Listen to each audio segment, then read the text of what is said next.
நீங்க டிவி மேட்ச்ல பார்க்கிற எதுவுமே உண்மை கிடையாது. நான் வேணும்னே செய்யல. ரோஹித் சர்மா பேட்டி என்ன நடந்தது வாங்க பார்க்கலாம். இந்திய அணிக்கான 3 வடிவ கேப்டன் பொறுப்பில் இருந்தும் 2021 இறுதியில் விராட் கோலி விலகிக் கொண்டார். இதே நேரத்தில் தலைமை பயிற்சியாளராக இருந்த ரவி சாஸ்திரி பதவி காலம் முடிவுக்கு வந்திருந்தது. இதற்கு பிறகு புதிய கேப்டனாக இந்திய கிரிக்கெட்டில் 3 வடிவத்திற்கும் ரோஹித் சர்மா, புதிய பயிற்சியாளராக இந்திய முன்னாள் லெஜெண்ட் வீரர் ராகுல் டிராவிட் இருவரும் கொண்டுவரப்பட்டார்கள்.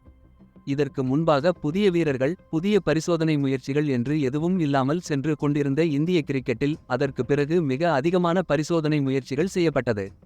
மிக அதிகமான புதிய வீரர்கள் அணிக்குள் உள்ளே கொண்டுவரப்பட்டார்கள். இதற்கான பலன் கடந்த ஆண்டின் இறுதியில் நடைபெற்ற ஆசிய கோப்பையில் ஆரம்பித்து தற்பொழுது இங்கிலாந்துக்கு எதிரான 5 போட்டிகள் கொண்ட டெஸ்ட் தொடரில் தெரிய வருகிறது. பொதுவாக கேப்டன் ரோஹித் சர்மா இளம் வீரர்களுடன் மிகவும் இயல்பாக நெருக்கமாக பழகக்கூடியவர். களத்தில் அவர் பேசக்கூடியது எல்லாம் எப்பொழுதும் வைரலாக கூடிய அளவுக்கு இருக்கும்.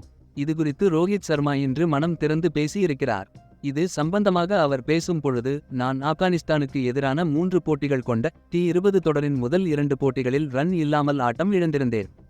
3வது போட்டியில் அம்பையராக இருந்த வீரு அவர்கள் என் பேட்டில் பட்டு சென்ற பந்துக்கு லெக் பை கொடுத்துவிட்டார்.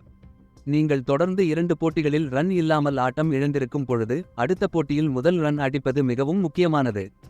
நான் எப்பொழுதும் விளையாடும் பொழுது ஸ்கோர் போர்டை பார்க்க மாட்டேன். ஆனால் அன்றைய போட்டியில் நான் ஓவருக்கு நடுவில் ஸ்கோர் போர்டை பார்த்த பொழுது என் பெயருக்கு பக்கத்தில் 0 இருந்தது. என் பேட்டில் பட்டு பவுண்டரி சென்றும் எனக்கு ஏன் ரன் வழங்கப்படவில்லை? நான் ஏற்கனவே 2-0 இருக்கிறேன் என்று அப்போது அம்பையரிடம் கேட்டேன். நான் பேசக்கூடிய விஷயங்கள் ஸ்டெம்ப் மைக்கில் பதிவாகிறது. ஆனால் அதெல்லாம் நான் பேச வேண்டும் என்று பேசுவது கிடையாது. இப்போது நான் கேப்டனாக இருப்பதால் டிஆர்எஸ் முடிவுகள் எடுப்பதற்கு ஸ்லிப்பில் இருக்கிறேன். இதனால் என்னால் எல்லா ஃபீல்டரையும் பார்க்க முடிகிறது. அப்பொழுது டிஆர்எஸ் குறித்து எல்லோருடனும் பேசுகிறேன், அது பதிவாகி விடுகிறது. இதற்கு நான் என்ன பண்ண முடியும் என்று ரோஹித் சர்மா கூறி இருக்கிறார். கிரிக்கெட் செய்திகளை உடனுக்குடன் அறிந்து கொள்ள நியூஸ் கிரிக் சேனலை சப்ஸ்கிரைப் செய்து பாருங்கள். நன்றி, வணக்கம்.